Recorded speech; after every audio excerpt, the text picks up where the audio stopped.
Parce que le coaching, qu'est-ce que c'est? C'est accompagner, c'est pas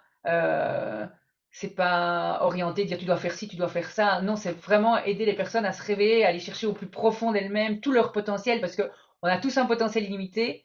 Tu l'as, je l'ai, et tout le monde l'a en fait. Mais énormément de personnes ne le savent pas.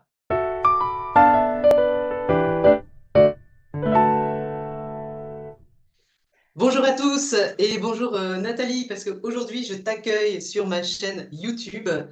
Donc comment vas-tu aujourd'hui? Ben, merci Clémence, merci pour cette invitation. Et ben, écoute, je vais merveilleusement bien. Et d'autant plus que on se retrouve ici aujourd'hui. Merci. Eh ben voilà, donc je vous présente Nathalie 40. Donc avec Nathalie, on s'est rencontrés dans les formations de développement personnel et parce qu'on est toutes les deux dans un parcours de coach et donc aujourd'hui, comme Nathalie, je trouve qu'elle est très inspirante, je me suis dit je vais l'inviter et on va partager tout ce parcours et toute cette réussite voilà ensemble et on va en parler. Et du coup, Nathalie, tu as deux enfants adolescents et t'as des chevaux, enfin, tu as plein d'occupations et tu avais une vie avant que tu as lâchée pour vivre de ta passion. Donc, est-ce que tu peux nous raconter un petit peu toute ton histoire autour de ça? Bien, bien évidemment. Alors, j'irai même plus loin. Quand tu dis tu avais une vie que tu as lâchée, en fait, j'irai plus loin et je dirais que j'avais pas de vie. Je n'avais pas de vie parce que j'ai eu une vie qui pour moi n'était pas la mienne. Pendant quasiment, on peut dire, un demi-siècle, je me suis demandé ce que je faisais sur cette terre, où je ne voyais que bah, difficultés, me disais que je n'avais pas la chance d'avoir de passion. Ouais, c'était noir, c'était difficile. Alors bien évidemment, je ne dis pas que au jour le jour, il n'y avait pas, évidemment, j'ai une vie passionnante, je m'en rends compte seulement maintenant. Donc voilà, effectivement, à un moment, eh bien, j'ai eu ce déclic qui m'a fait passer, j'ai tendance à dire, de l'ombre à la lumière. Ouais. Et du coup, tu es passé de rien à coach équestre, c'est ça? Mais mental équestre. Donc, c'est vraiment particulier. Et quand on en parlait, enfin, je trouve ça fascinant. Donc, vas-y, raconte un petit peu. Et tu fais ça du côté de la Belgique, frontière franco-belge, En Ardennes fait, par là. ouais, je suis à la frontière du 08, donc le magnifique département des Ardennes, et je travaille ben, en distanciel parce que l'essentiel de mon activité de coach, je le travaille via les réseaux, et mes clients sont ben, partout dans le monde, et ça c'est top, si on peut rayonner. Donc voilà, coach mental équestre, oui, ça s'est pas fait en une fois. C'est pas un jour où je me suis réveillée et je me suis dit ah mais si finalement Nathalie tu as une passion tu as un métier passion. Non, ça a découlé vraiment de tout un processus de travail sur moi et de réflexion. C'est effectivement parti, il y a eu un déclic, il y a eu deux déclics, deux événements qui ont fait que je me suis dit waouh, là maintenant Fifi cocotte, va falloir te bouger. C'est parti pas du métier à l'origine, c'est parti de la réalisation de mes rêves. Je me suis dit, bon, maintenant, euh, tous ces rêves que j'avais, pour lesquels je me disais que je n'étais pas capable, et, allez, hop, il faut les réaliser. Et tu vas le faire. Et donc, je m'y suis attelée. Et le premier, c'était les galops à bride abattue sur la plage avec mon cheval. Et donc, eh bien, comme j'avais toujours été dans l'idée que je n'étais pas capable, c'était un fameux challenge que j'ai relevé. Donc, j'ai commencé à réaliser tous ces rêves que j'avais eus depuis toute petite et pour lesquels je m'étais toujours dit non, mais t'es pas capable. Et puis à un moment, je me suis dit, bon, ben, c'est bien tout ça, mais réaliser ses rêves, qu'est-ce que ça veut dire? Ça veut dire dépenser son argent. Et à un moment, j'ai freiné bloc et je me suis dit, bon, maintenant, professionnellement, tu as déjà réalisé, Fifi, pas mal de tes rêves. Je parle à mon enfant intérieur, hein, toujours. Et j'ai planché sur le métier passion. Je me suis dit, c'est pas possible. J'ai des passions, plein de passions. Il doit bien y avoir moyen d'en faire un métier. Et c'est comme ça qu'à force de réflexion et en suivant aussi les synchronicités, j'en suis arrivée à ce métier qui n'est plus un métier, c'est simplement vraiment une passion parce que tous les jours, ben, je m'éclate et la vie est magnifique. Ouais, et tu parlais de déclics comme ça qui font voilà, que tu as changé, que tu as évolué. Mais quels ont été vraiment des déclics? Est-ce que tu as eu des moments clés, genre tu t'es pris un mur ou je sais pas quoi et tu t'es dit, tiens, ou est-ce qu'il s'est passé des événements précis qui ont déclenché ces choses? Alors, il y a les deux événements justement dont je te parlais. Le premier, ça a été que j'ai toujours eu des relations assez challenging, dirons-nous, avec mes parents. Mon papa n'est plus de ce monde, mais ma maman, oui. Et l'événement, ça a été le fait que ma maman, que j'avais toujours vue comme avec une personnalité forte et parfois je ne comprenais pas les réactions qu'elle pouvait avoir à mon égard. Et donc c'était vraiment challenging et il s'est avéré que elle a été diagnostiquée en dégénérescence sénile de manière assez prématurée pour moi parce que 16 ans, 76 par chez moi, eh bien, bon, bah, c'est jeune encore. C'est pas. Mhm. Et là, ça a été waouh. Je me suis dit, waouh. À cet âge-là, ben, tu vois, à un moment, elle est là, mais sans y être. Donc là, je me suis dit, wow, wow. C'est un premier événement qui fait que là, tu te dis, bah, finalement, tu crois que, ben, tu vois, la vie, elle s'écoule, tu te lèves, tu fais ton job, il te plaît pas spécialement, t'es pas bien, mais bon, tu y vas quand même parce que, bah, tu sais pas faire autrement, tu rentres, tu as des relations avec tes enfants, bah, bah, ouais, bon, ça pourrait être mieux, mais voilà. Tu vois, donc tout est. Et puis un jour, tu te rends compte que, ouais, mais le temps nous est compté et que ben, dans la seconde qui vient, tout peut s'arrêter. Et là, la donne commence à être différente. Le deuxième événement qui là a vraiment été waouh, et ça c'est, j'ai coutume de dire que plus tu avances, quand tu comprends pas les messages que la vie t'envoie, eh bien, elle va se faire fort d'y aller justement de plus en plus fort, et les claques deviennent mais vraiment des bonnes raclées. Et là, j'en ai pris une fameuse, c'est-à-dire que mon fils a fait une chute de 6 mètres à la verticale. Il dormait paisiblement, calmement. Enfin, pas si paisiblement que ça. C'est un cauchemar qui a mal tourné, une terreur nocturne, qui fait que dans son cauchemar, il a pris la fuite. Et il a fait une chute par la fenêtre, parce qu'il était au premier, en fait, à la verticale. 3 vertèbres fracturées, une tassée, la moelle qui ajuste encore. Enfin, un miracle. Tout le monde, les spécialistes et tout, disent, ben, il aurait dû, non, enfin, il aurait pu être là. Et bon, aujourd'hui, je rassure tout le monde, il va mais parfaitement bien, il fait du sport. Enfin, c'est comme si cet événement ne s'était jamais passé, pourtant il s'est passé. Et là, on se dit, waouh, moi qui ai peur de tout, qui reste dans ma routine et tout, parce que j'ai peur que ce soit encore pire si j'en sors, je dis, ça sert à rien.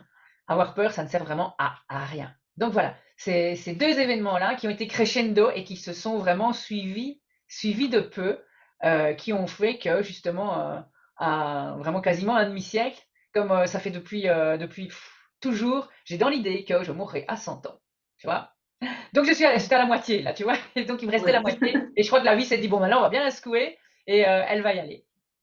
Ouais, et ces deux événements, en fait, finalement, qui te donnent le même message de profiter de la vie, de réaliser ta vie, et qui te montrent que ça peut s'arrêter à tout instant. Et du coup, ça t'a donné envie d'y aller et de retrousser les manches et devenir coach comme tu fais. Et en fait, souvent, sur les réseaux, tout ça, on voit des annonces de leaders, de formateurs qui disent devenez coach et tout, vous avez juste un truc à faire, ça va être facile avec moi. Et donc, toi qui, je vois que tu es certifié aussi de coach ECA, donc chez Max Une top Piccinini, école. Ouais. est-ce que ça a été aussi simple qu'on en a l'impression quand on rentre un petit peu dans cette voie-là? Est-ce que tu peux nous parler de ça? Alors, je dirais que c'est tout sauf simple. C'est waouh, une fois que tu as trouvé ta voie, une fois que tu as. Parce que bon, mon coach et mentor, donc Max Piccini, dit toujours qu'on ne coach qu'au niveau où on est. Et donc, effectivement, il y a 36 000 promesses, mais si tu coaches pour le plaisir de coacher et que tu connectes pas avec les personnes qui viennent vers toi, qui te font confiance et qui remettent en fait leur destin entre tes mains, parce que le coaching, qu'est-ce que c'est? C'est accompagner, c'est pas orienté, dire tu dois faire ci, tu dois faire ça. Non, c'est vraiment aider les personnes à se réveiller, à aller chercher au plus profond d'elles-mêmes tout leur potentiel, parce que on a tous un potentiel limité. Tu l'as, je l'ai, et tout le monde l'a en fait. Mais énormément de personnes ne le savent pas. Ça demande un énorme travail d'abord d'introspection sur soi-même, d'aller jusqu'au bout des choses. Et encore aujourd'hui, tous les jours, je travaille quotidiennement sur moi. Et tous les challenges, parce que bon, les challenges continuent d'arriver, la vie n'est pas un long fleuve tranquille. Et tous les challenges qui m'arrivent sont des occasions de progresser encore. Et ce qui est justement génial, c'est que par rapport donc au coaching, aux personnes qui viennent vers moi, je peux vraiment connecter avec elles, elles peuvent connecter avec moi parce que elles voient que je suis quelques mètres, quelques années en avance sur elles, mais elles peuvent se dire, ah ouais, elle y est arrivée, donc moi je pourrais aussi. Donc, quand je coach des personnes qui suivent le même chemin que celui que j'ai pris. Et donc, je peux leur montrer la voie en droite ligne. Donc, c'est ce que c'est. Si moi j'ai mis 30 ans pour y arriver, maintenant j'ai les clés pour les faire arriver en 3 mois. Tu vois, c'est quand on a une carte, ben, on évite de tourner et on peut arriver en droite ligne. Et c'est ça qui est important, c'est de savoir pourquoi on fait les choses et de les faire parce que on a une raison d'être et une raison d'avancer. Ouais, la plus grande partie, en fait, finalement, c'est savoir qui on est, savoir ce qu'on est venu faire sur cette terre. Enfin, la base, c'est un peu la raison d'être. Et à partir de là, tu peux construire ton offre, tu peux construire ce que tu, ouais, voilà, ton offre que tu vas proposer et pour pouvoir accompagner les personnes de manière qualitative. Et du Mm. coup, sans cette introspection, sans savoir qui tu es, etc., ben, c'est vrai que, enfin, il y a beaucoup de personnes qui vont aller coacher ou qui vont entreprendre de cette manière en se disant, moi j'ai une compétence, mais pas forcément un talent, mais c'est ma compétence, donc je vais aider les gens. Et à un moment, ils se retrouvent dans un cul-de-sac parce que c'est pas eux. Et en fait, pour vraiment t'épanouir comme là, tu as trouvé, enfin, quand tu trouves ton épanouissement, c'est qu'il faut être vraiment dans ta voie et ce pourquoi tu es faite. Et on voit vraiment enfin, ton épanouissement. Et ben, on discute aussi à côté et je sais que tu es assez attentive à tout ce qui se passe autour de toi, tout ce que tu es capable de créer grâce à tes intentions, la visualisation, tout ça. Est-ce que tu as quelques anecdotes à nous donner sur des choses qui sont arrivées en se disant tiens, je veux ça et que tu l'as, ou des choses comme ça? Parce qu'on parle beaucoup de loi de l'attraction, de l'abondance, etc. Il y en a beaucoup qui n'y croient pas parce que ça fonctionne pas. Mais toi, alors, quelle est ta relation avec Alors, ces choses? ouais. Eh bien, écoute, il y a eu un moment où je suis parvenue à me dire, parce que ça fait des années que je me répète que je fais confiance à l'univers qui a tout prévu et je fais confiance à mon Dieu intérieur qui connaît la route à suivre. Et ça fait des années que une personne que j'avais rencontrée m'avait dit, bah, écoute, répète-toi ça. Et je me le répétais, mais là, j'étais vraiment encore dans le brouillard. Je me le répétais, mais sans vraiment avoir la foi. Et il y a quelques temps, après l'avoir répété de manière automatique, là, je me suis rendu compte, j'ai vraiment pris conscience que, eh bien, l'univers, ben, il a tout prévu, mais en plus, il conspire à notre réussite. Il conspire vraiment à la réussite de chacun.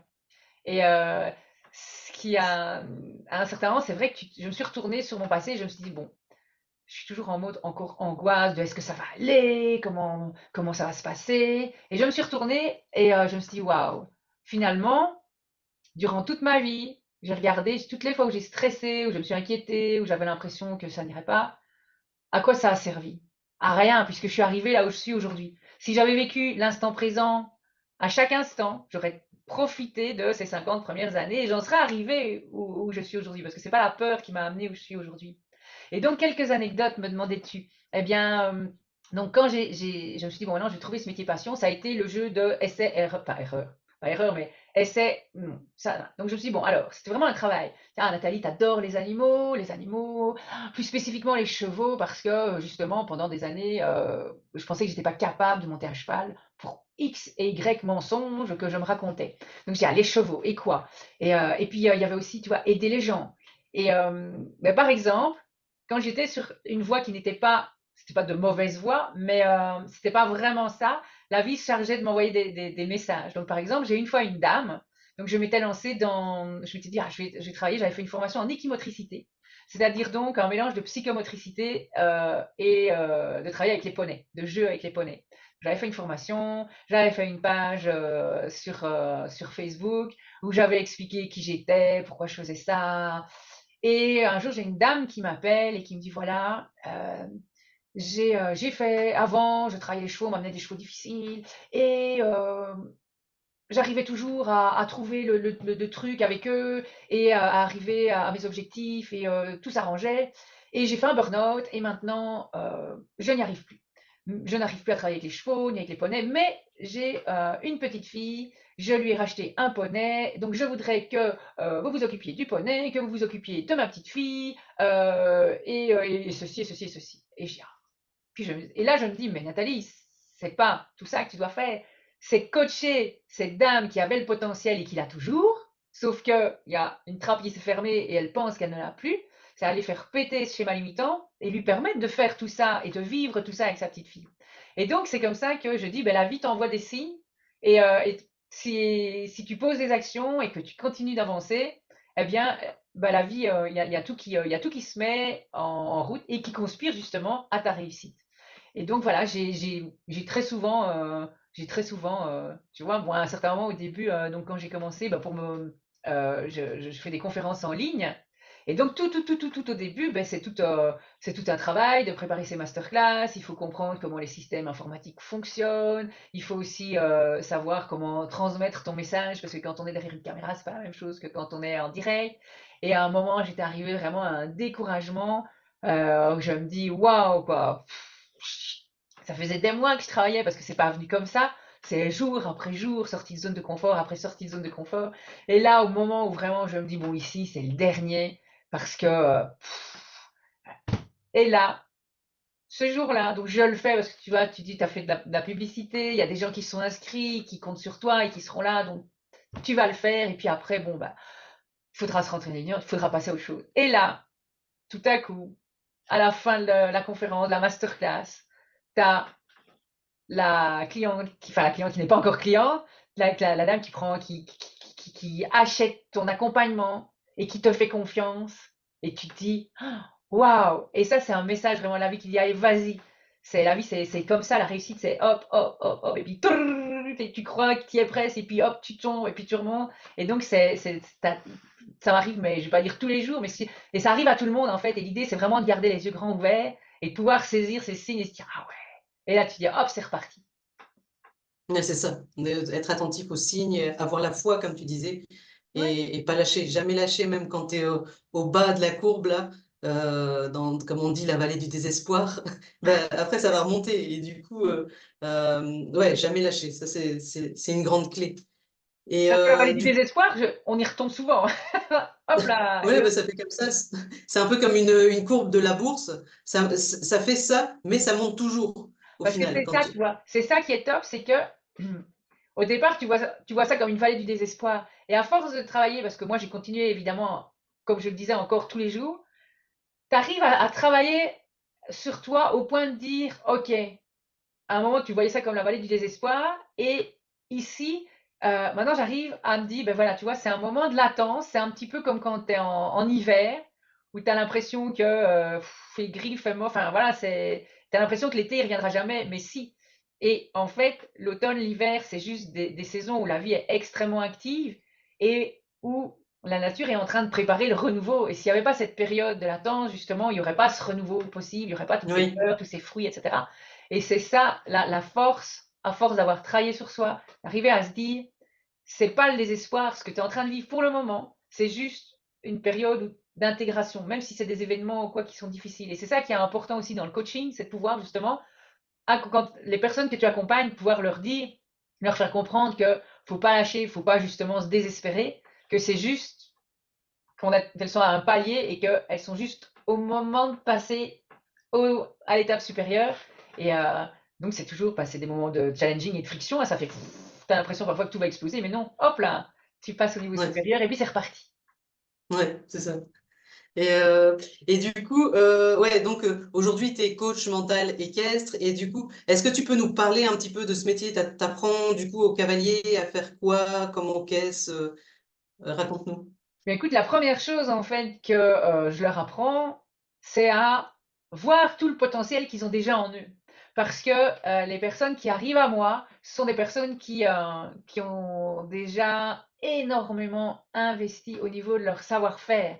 C'est-à-dire que c'est des personnes qui, depuis des années, travaillent toutes leurs compétences au niveau des interactions avec leur cheval, de leur posture, donc voilà, c'est vraiment le savoir-faire.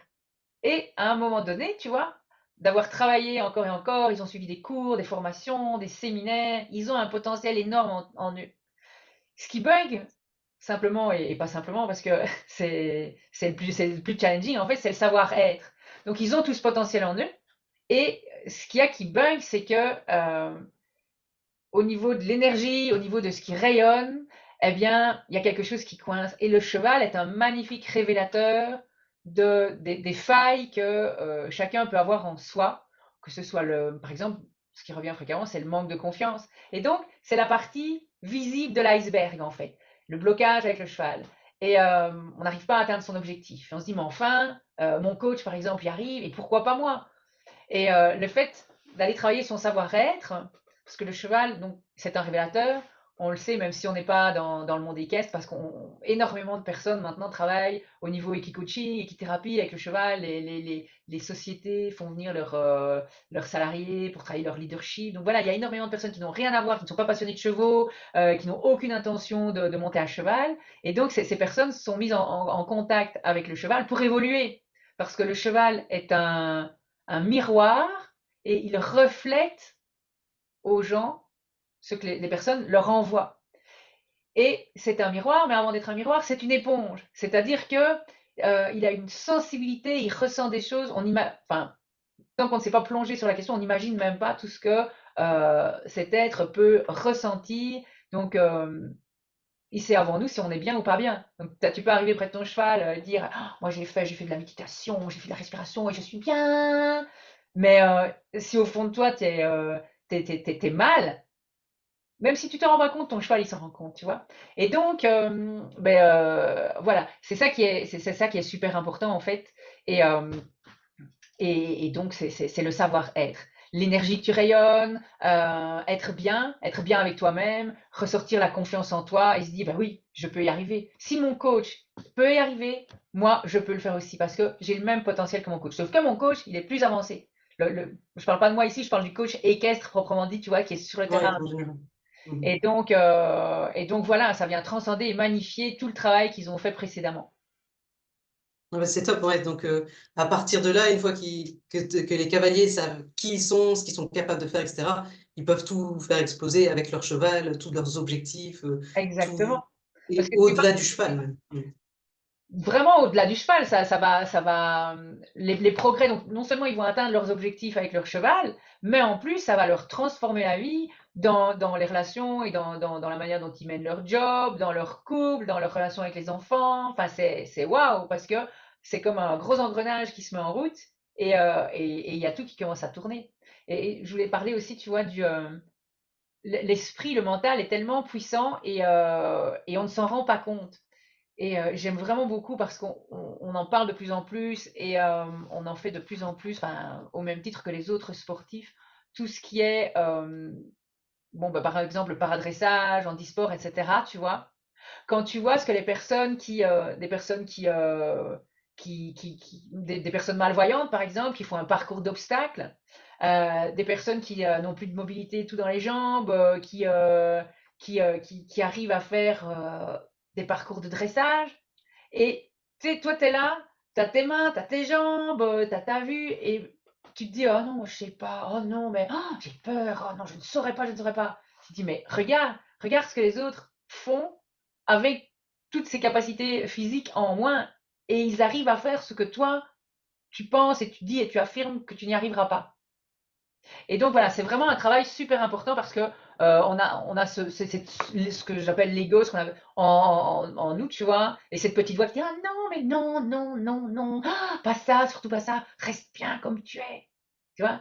Elle est pas top, il est pas top, sa vie c'est pas top et tout, mais il est toujours en vie, donc on va le laisser comme ça, hein. Et donc tu as tous ces mensonges qui te tournent dans la tête et que tu crois. Et voilà, moi c'est ça ma mission, tu vois, c'est de dire bon, on va arrêter de croire tous ces mensonges qui font que certaines personnes vivent toute une vie à se faire chier, utilisons les termes, hein, c'est vraiment ça. Mhm. Alors que bah, s'ils avaient accepté que quelqu'un leur montre la voie et disent, bah voilà, tu es en train de croire à des mensonges, c'est un formatage, t'es là, tu vois, c'est comme quand ben, avant je fumais, maintenant je suis non fumeuse. C'est-à-dire que je peux avoir quelqu'un qui fume à côté de moi, ça me dérange absolument pas. Si, ça pue très fort, mais je veux dire, c'est pas que je vais me dire, oh, une cigarette, tu vois. Donc voilà, mais tu sais, j'avais l'impression, je dis, waouh, je suis smart, je suis décontractée, je suis une rebelle, machin. Bah non, j'étais juste une esclave de ce formatage, de fumer un truc qui m'intoxique et qui me fait puer. Mais j'avais dans l'idée que c'était cool, tu vois. Et voilà, on est guidé par plein de formatages, plein de mensonges, et il suffit enfin, il suffit pas, il faut poser des actions. mais de faire péter pour transcender sa vie et vivre une vie merveilleuse et extraordinaire parce que la vie est magnifique. Ce que j'adore utiliser ce terme, et alors on me dit au départ, oh, mais non, moi je ne veux pas être une star. Tu vois, j'adore amener les gens à briller, à rayonner, à être des stars dans ce qu'ils font. Et les gens sont, le monde est tellement conditionné à, faut pas faire de vagues, faut rester, tu vois, faut rester dans le troupeau. Oui, la vie est dure, mais non, tu vois, à un certain moment, euh, je les amène vraiment à se révéler et le fait de se dire à un certain moment, waouh, ça fait des années que je pense que certains pensent que ils sont dépressifs chroniques, certains pensent que ben, ils n'ont pas de passion, certains pensent qu'ils ne sont pas capables. C'est toutes des choses que j'ai pu penser dans ma vie. Et je sais que c'est des mensonges parce que j'en suis sortie. Et du coup, tu as écrit un manuel de starification et où tu donnes tes clés. Et donc, est-ce que tu peux nous parler un petit peu de ce manuel? Comment tu l'as appelé dans le titre? Bien évidemment, Clémence, avec plaisir. Donc, j'ai écrit effectivement un manuel de starification. Et pourquoi est-ce que c'est important d'arriver à faire péter ce blocage et accepter que chacun, on est chacun la star de quelqu'un et c'est important parce que de la même manière que moi aujourd'hui, ben, je sauve des vies dans le sens où je sauve des passions parce que justement, si j'étais restée cachée chez moi en train de me dire oh, je veux aider les gens, j'ai réussi à faire ça, mais on va pas en parler, on va pas se montrer parce on va pas jouer les pétasses, on va pas être prétentieuse, on va bien rester caché et tout pour vivre heureux que vivons cachés.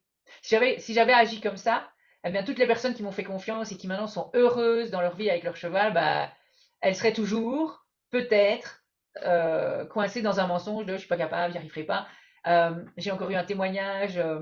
Hier, j'ai vu un témoignage d'une cliente sur Facebook qui mettait un post en disant que bah, si elle ne m'avait pas rencontré sur sa route, ben, son cheval, elle avait déjà rédigé l'annonce de vente parce que voilà, elle était découragée. Bah, donc voilà, rien que ça, alors que maintenant c'est waouh, ils vivent une super relation. Donc voilà, j'invite vraiment tout le monde à rayonner et à accepter ce statut de dire qu'être une star, être rayonner pour les gens, briller, mais c'est important parce que vous pouvez tous être la star de quelqu'un et vous pouvez tous sauver la vie de quelqu'un et la passion de quelqu'un en montrant comme vous avez réussi et comme ça peut être top. Donc voilà, j'ai donc rédigé ce manuel de starification intitulé La cavalière parfaite est une connasse avec 3 N, une connasse, et donc dans laquelle je donne des clés bien évidemment extrêmement importantes parce que la perfection ça tue. Et si on veut, je vais déjà spoiler le truc, tu vois, mais à force de vouloir être parfait et d'avoir peur de mal faire, bah, finalement on passe à côté de tellement de choses. Et c'est justement en faisant, ouvrez les guillemets, mal, fermez les guillemets, que on apprend et que on progresse et qu'on arrive là où on veut. Et donc, on va retrouver le lien en Yes. dessous. Donc, merci pour ça. C'est moi qui te remercie Clémence. Bien évidemment, je l'offre avec énormément de plaisir.